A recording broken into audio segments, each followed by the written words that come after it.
తెలంగాణ ఉద్యమకారుల అభిప్రాయాలను గౌరవిస్తూ తెలంగాణ ఉద్యమకారుల సమితి ముందుకు సాగుతుందని సమితి అధ్యక్షుడు తోడేటి శంకర్ గౌడ్ తెలిపారు.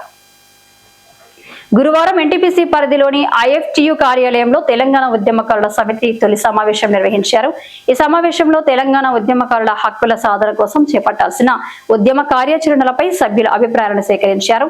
ఈ సందర్భంగా శంకర్ గౌడ్ మాట్లాడుతూ తెలంగాణ ఉద్యమకారుల హక్కుల కోసం రాష్ట్ర వ్యాప్తంగా ఉన్న ఉద్యమకారుల సంఘాలు ఐక్యంగా పనిచేయాల్సిన అవసరం ఉందన్నారు.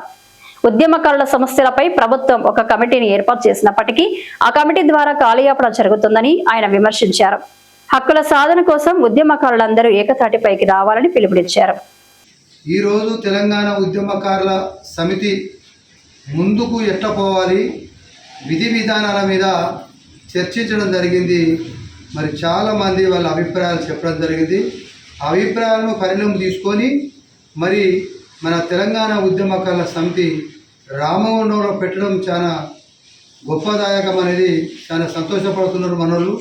ఎందుకంటే గతంలో ఉద్యమంలో కూడా పూర్తి స్థాయిలో అసలు ఉద్యమం అంటేనే రామగుండం నియోజకవర్గంలో మొట్టమొదటిగా స్టార్ట్ అయింది. కాబట్టి ఎక్కడ లేని విధంగా మన వాళ్ళందరూ అన్ని కుల సంఘాలు కావచ్చు, అందరు కావచ్చు, రోడ్డుకి ఉద్యమంలో పూర్తి స్థాయిలో పనిచేసిన ఉద్యమ స్ఫూర్తి ఇక్కడ ఉంది. కాబట్టి మరి మనం ఇక్కడి నుంచి కూడా పూర్తి స్థాయిలో మనందరం కలిసికట్టుగా పనిచేస్తాం అనేది ఇలా అందరూ చెప్పడం జరిగింది.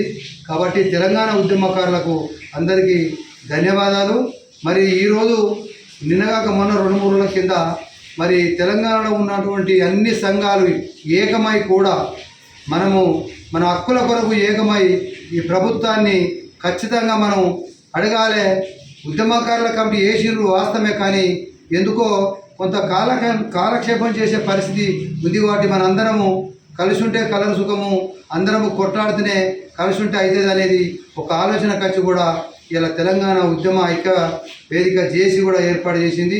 అందులో కూడా మరి తెలంగాణ ఉద్యమకారుల వల్ల నేను ఉద్యమకారుల సమితిల రాష్ట్ర అధ్యక్షులు వండుకుంటూ కూడా ఆ కమిటీలో కూడా నాకు ఇలా కోకానేరుగా ఇవ్వడం చాలా సంతోషకరమైన విషయం. చిలుక శంకర్ అధ్యక్షతన జరిగిన ఈ సమావేశంలో నగనూరి రాజయ్య గౌడ్, దాసరి ఎల్లయ్య, ఈదునూరి పర్వతాలు, ఈదునూరి శంకర్, వీరాలాల్, కేవి చందు, ఒల్లాల మల్లేశం, కంది నాగరాజు, ఈదునూరి పద్మ, జిన్నరామ, నగనూరి తిరుపతి, పొన్నం విజయ్ గౌడ్, కోన్రం ముగిలి, అనుమల కళావతి తదితరులు పాల్గొన్నారు.